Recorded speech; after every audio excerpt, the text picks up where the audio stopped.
बरं ठीक आहे, चला बघा, लास्ट टाइम आपण कोणतं प्रॅक्टिकल केलं होतं सोनोमीटरचं, T/L², ज्याच्यामध्ये आपण बघितलं की ह्या ज्या व्हॅल्यूज आहेत that should be ranging between 4 to 3 और 4 to 5 म्हणजे कॉन्स्टंट आल्या पाहिजेत. आता तुम्ही जर ह्या बघितल्या तर ह्या कितीच्या दरम्यान येतात, 4000 ते 5000.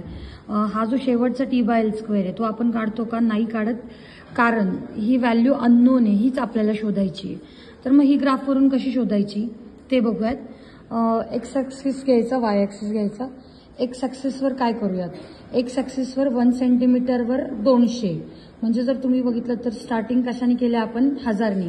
कारण बघा एक्स ॲक्सिसवर आपल्याला टेन्शन प्लॉट करायचं आहे. टेन्शन कितीने स्टार्ट होतं, 1000 ते 3000, आणि जो अननोन आहे तो 2000चा.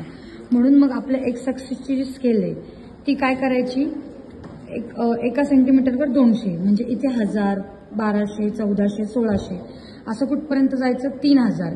आणि टेन्शन प्लॉट करायचं आहे ना, हा आपला मास इंटू कॉमन मल्टिप्लायर द्यायचा 980. ठीक आहे, एक्स ॲक्सिसची स्केल समजली. नाऊ लेट्स थिंक अबाउट दिस. इकडच्या बाजूला आपल्याला काय प्लॉट करायचं आहे, वाय ॲक्सिसवर आपल्याला L² घ्यायचा आहे. मग हा जो कॉलम आहे ना, आपण L² शोधलाय, इथे आपल्याला किती व्हॅल्यू मिळाल्या होत्या, 5, बरोबर आहे.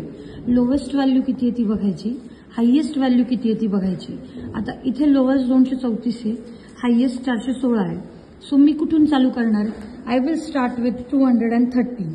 म्हणजे इथे अशा पद्धतीने स्केल घ्यायची की इथे 230 ते कुठपर्यंत माझी जागा पुरली पाहिजे, 650 हायेस्ट नंबर.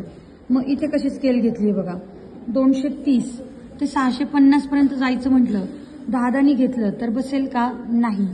म्हणून मग एका सेंटीमीटरवर 20चं अंतर घेतलं. हे बघा, 230 + 20 म्हणजे 250, 270. आता ही ज्याची आहे त्याने ती स्केल डिसाईड केली. तुम्ही ही स्केल कशावरनं डिसाईड करणार, you are going to decide this scale from L², तुमचा लोवेस्ट नंबर आणि तुमचा हायेस्ट नंबर. मग आपल्याला किती पॉईंट्स भेटणार आहेत, अननोनचा काय पॉईंट भेटणार नाही, म्हणजे टोटल मला किती पॉईंट भेटणार, 4. बघा, 1, 2, 3 हा अननोनचा पॉईंट आहे. सो हा आपण नंतर घेणार आहे. म्हणजे टोटल किती पॉईंट भेटणार, 1, 2, 3 आणि 4. 4 मधून मॅक्झिमम नंबरमधून स्ट्रेट लाईन काढायची. मग अननोन मास किंवा अननोन टेन्शन ग्राफवरनं कसं शोधायचं, अननोनची लेंथ कोणती आहे ती बघायची. किती अननोनची लेंथ, अननोनची लेंथ आहे 416.16. सो इथे शोधायचा कुठे येतो अननोन. हे बघा, हा 410, हा 420 आणि हा 430, म्हणजे हा 416. इथून स्ट्रेट लाईनवर लंब टाकायचा आणि तो लंब या स्ट्रेट लाईनला जिथे कट झालाय तिथून खाली लंब टाकला, वर आपल्याला मिळेल अननोन मास. बघा, आपला अननोन मास 2000च्या जवळ आहे.